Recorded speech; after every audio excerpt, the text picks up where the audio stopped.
So fighters gave their reaction, along with Errol Spence, to Danny Garcia quitting after Lara knocked him down. Danny Garcia found the easy way out, which is wave the white flag. He signaled to his dad that he's not okay, and that's when his dad ended up stopping the fight. You can tell Danny Garcia wanted no parts of Lara anymore. The skill and the power of Lara was too much for Danny.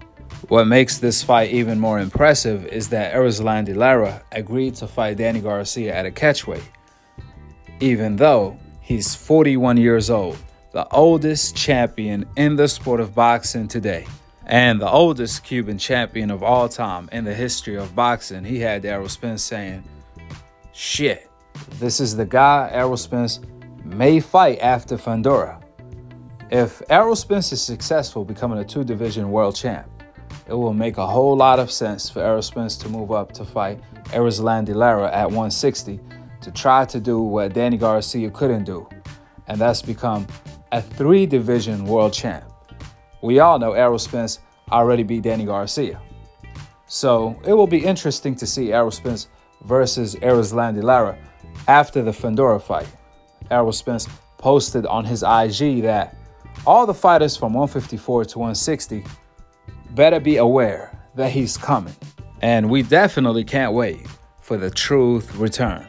Erislandy Lara versus Errol Spence will be an easy fight to make because that's an in-house PBC fight, just like Errol Spence versus Fundora. We all know Errol Spence has the VIP ticket. He can get whatever he wants on PBC because Al Heyman is his right-hand man.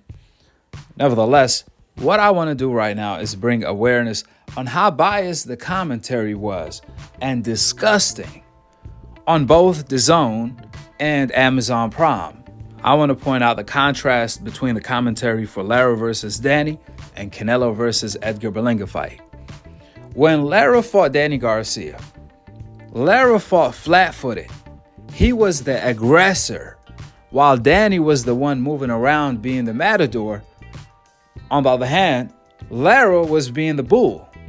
Even then, they criticized Lara as if he was the one running, not Danny Garcia, as if it was Lara not letting his hands go, even though it was Danny Garcia not letting his hands go. Sean Porter even said it. Danny doesn't throw punches, combos, nor knows how to cut off the ring. Lara is making a mistake by fighting flat-footed, not utilizing angles, moving away from Danny. Even then, the commentary is over here talking about how Lara is boring. They started dissing the Cuban fighters like Rigondeaux, just like randomly. I'm not even Cuban, and that was highly offensive.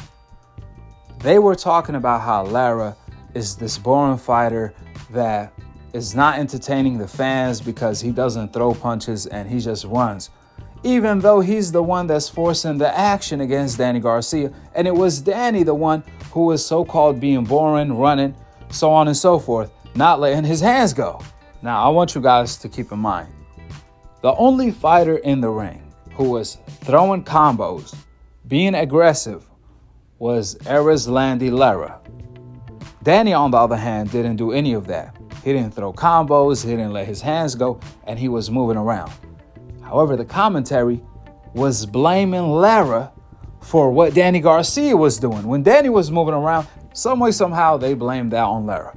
When Danny was not letting his hands go, some way, somehow, they blamed that on Lara, who was throwing combos. Now, when Erislandy Lara finally gave all of the commentators exactly what they were asking for, the entertainment they were looking for, the KO blow, when he dropped him and stopped Danny Garcia. At that point, when you make your opponent quit, when you stop your opponent, you know what they say about Lomachenko when he did that to all of the fighters he made quit. They called him No Mas Chenko. But when Lara did it, they were heartbroken. I mean, it don't matter how biased you are. It don't matter how racially biased you are.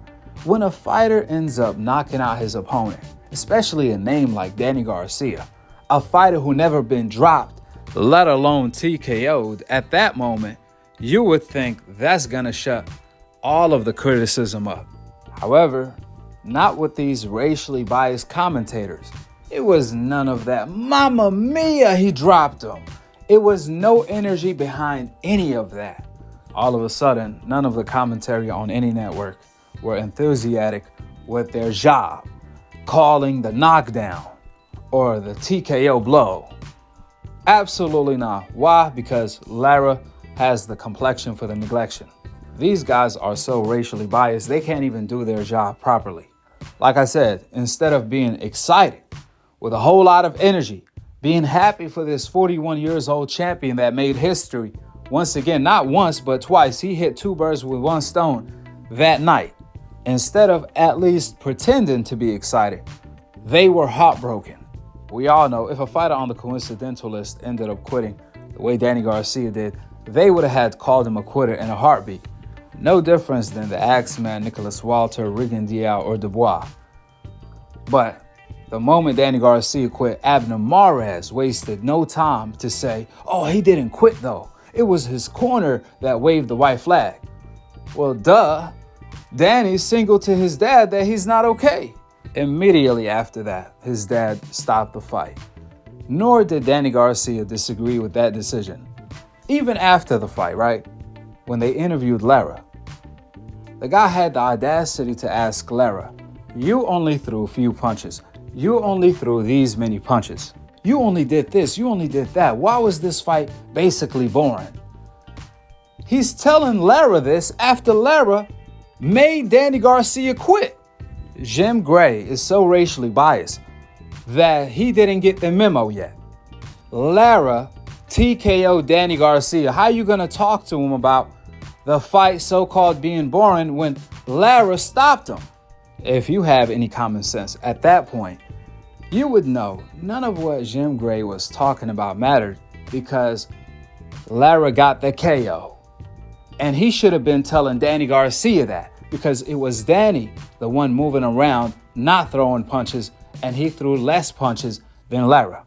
But when Jim Gray interviewed Danny Garcia, he did the contrary. He didn't try to imply that he was boring or he's a boring fighter the way he fought. We all know what time it is. It's all about the yin and the yang to these guys. It was hella weird because Jim Gray was so biased. He was asking Lara the questions he was supposed to ask Danny. For example, when he was pointing out the statistics of how many punches was thrown. And when he told Lara, do you think the punch that ended the fight was enough to end the fight? And I'm like, duh, clearly the fight ended. That's why you interviewing him. And that's a question that's supposed to be asked to Danny. If you want to hint that Danny quit, you should have asked Danny, was that punch enough to end the fight or did you quit? But nah, when Jim Gray started interviewing Danny, he wasted no time to make excuses for Danny Garcia, talking about how Danny came off this long layoff, even though Erislandy Lara came off the same exact layoff.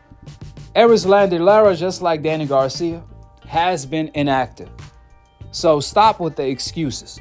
Lara was just a better fighter. He was older and he was still better. How are you going to use inactivity to make excuses for Danny when Lara came off the same inactivity? Along with Lara being nearly 42 years old. Lara is a grandpa, respectfully. A grandpa version of Lara beat Danny Garcia. Let's get that clear. In comparison, just look at how Jim Gray interviewed Canelo Alvarez after his fight and was kissing his ass.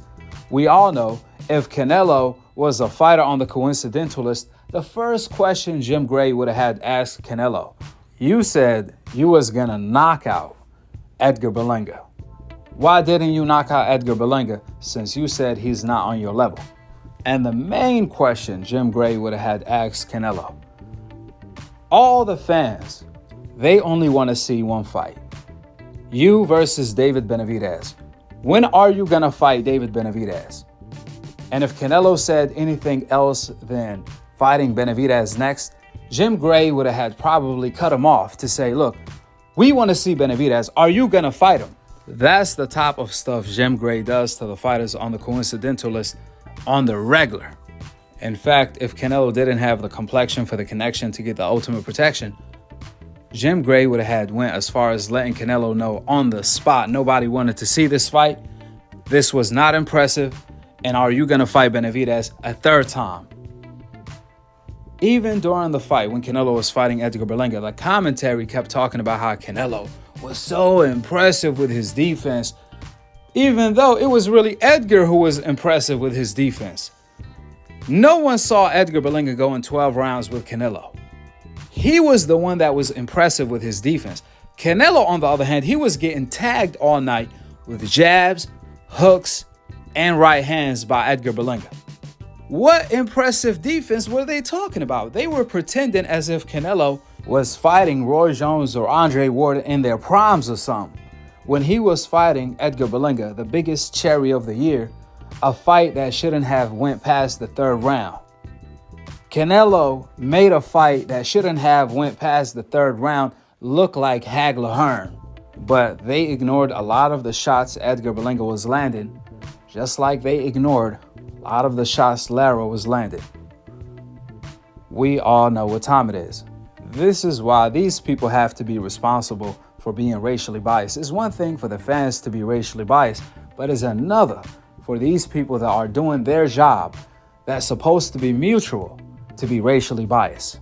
To all of the genuine hardcore boxing fans, to all of the casual fans, to all of the fans that don't see any color, you guys have to stand up and call out these people for their biased commentary, because they think they are going under the radar. They think no one is catching on to that. But I can see it, just like I can see the sun during the day. Listen, one way to solve this issue is for these people to realize if you don't stop the racial bias, you could end up losing your job. You don't want to do that, do you? Or at least have a feature where we have the option to watch the fight without any commentary.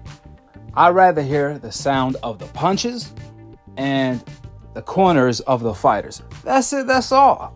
The job of the commentators is to tell the fans what's going on during the fight, explain the sweet science instead of downgrading it, hype up the fight and keep the fans entertained. Not manipulate the fans and tell the fans what's boring and what's not based on the color they see. That's why we better off having an option to where we can mute the commentators and just listen to the sound of the punches and the corners. That way, each household could be their own commentary, or they can listen to commentary online, a streaming service like YouTube. That's the best way to solve this issue because it's been going on for too long. That being said, go ahead and drop your thoughts in the comment section below. Subscribe below. And to be continued on the next episode of Akhi TV. Peace out. Wa alaikum assalam wa rahmatullahi wa barakatuh. It took over 15 months to happen. I never got injured, and when I did get injured, it took 9 months. Hold up, it took 9 months. Can we talk about the fight first, Bernard? It took 9 months. The fight is not really important. Well, it is to our audience. It is to our audience. I knew I could beat this guy. Particularly after the first fight. Just talk about Robert Allen and what went on in the second round. When the politics put me on the shelf for 9 months waiting for a mandatory that's supposed to took place in 90 days after January 31st of 1998, and it didn't take place until August. You tell me, is it corruption in the sport? And then you tell me, let's talk about Robert Allen. That fight is over with. It's done. That's tomorrow. I don't worry about Robert Allen. I ain't have no doubt in my mind that I can beat him. I ain't have no doubt in my mind. But when you take a Michael Jordan out of the game for a year and expect him to come back to be sharp, you take an athlete like myself that never deviate from my craft, that never mess around in the streets, that don't get high, don't drink. Wait a minute, Mike, who are you pointing all this anger? It's you and the other people in the industry that sits back and see, not criticize. And I'm not saying that you are the fault. I'm saying that you are outside looking in. Y'all know what goes on in the sport. Y'all want y'all interviews. Y'all want y'all writers. The writers want they quotes, and they want to do their Monday jobs, and they want to write the papers. But we all know that fighters are being taken advantage of, and our lives is on the line, man. That's what I'm trying to say. A lot of people out there who would be listening to this would say, you don't have to fight. You don't have to be taken advantage of. You don't have to go along with the system if you're unhappy with it. Listen what I'm saying. A lot of people didn't have to march and get spit on and get kicked in the head and beaten over the head, and despicable things were said to them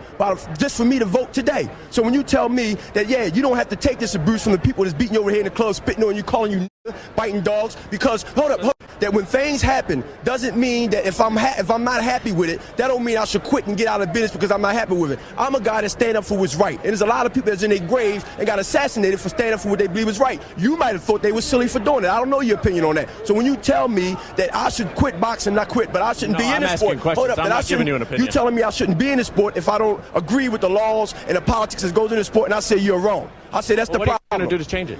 I can't do nothing in one day, but what I can do by being, hold up, this is very important about my power. By being the middleweight champion of the world, one of the best in the world. If you don't want to listen, you would give me that time. That's the reason you're doing this interview now. Thank you.